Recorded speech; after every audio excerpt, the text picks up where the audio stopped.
I saw my father's face as he exhaled for the last time. It was a profound moment, and I wanted to make a painting about it. I paint water, sky, and horizon. It may seem strange that an image I've been working on for decades before my father died can also be about his last exhale. My dad was a lifelong swimmer. He taught me to swim at age 3. When I told him at age 12 that I wanted to swim competitively, he became my first swim coach. My father taught me the importance of breath. Exhale, he'd remind me.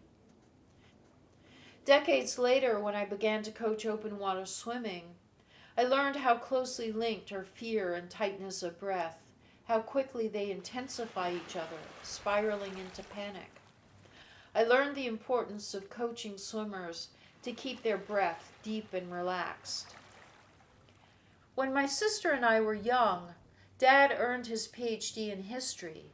He wrote his thesis about William Morris, the 19th century English designer, poet, and socialist.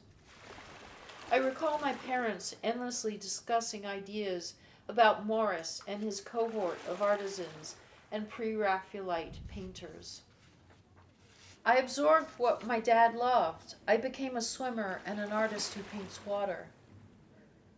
Dad was diagnosed with stage 4 cancer in June 2022. He said in the oncologist's office, "I'm 84 years old.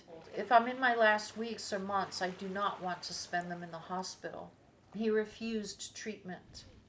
Cancer tends to grow slowly in elders. He lived for almost 2 years after his diagnosis. In April 2024, he was diagnosed with pneumonia. We all knew this meant the end. Our family gathered. Dad was hallucinating but also alert and cracking jokes up until his final 36 hours. Then he became non-responsive. On April 11th, I squeezed Dad's feet as I told him good morning. Through his down comforter, his feet were ice. His breathing was a muddled fusion of snore, rattle, and wheeze. We sat together in my parents' bedroom. Dad's mouth was open for several hours. Then he clamped it shut. No more ragged breath. My nephew felt for a pulse. My sister put her index finger below his nose to check for breath. When my sister touched his upper lip, Dad opened his mouth and exhaled. As he did, his face changed. It lightened, not in the sense of divine light, but it looked as if he had released all tension, responsibility, and weight. My memory of his face in the seconds after his last exhale is that he was ageless, distilled into the essence of the father I'd loved for a span of 60 years. There's something about our human brain that needs to construct lines and boundaries. 1 year, then the next. Tuesday, then Wednesday. Borders, the horizon. Alive, then dead. We create these markers in time and space so we can anchor ourselves as we pass through life on this planet. The horizon represents the place at which we can no longer see over the curve of the earth. When I see the horizon of Lake Michigan on a clear day, it appears to indicate a distinct line between water and sky.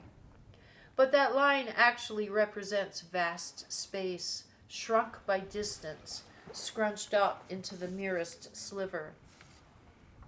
And so the horizon, a visible but non-existent place, anchors us in the arc of the space on our planet.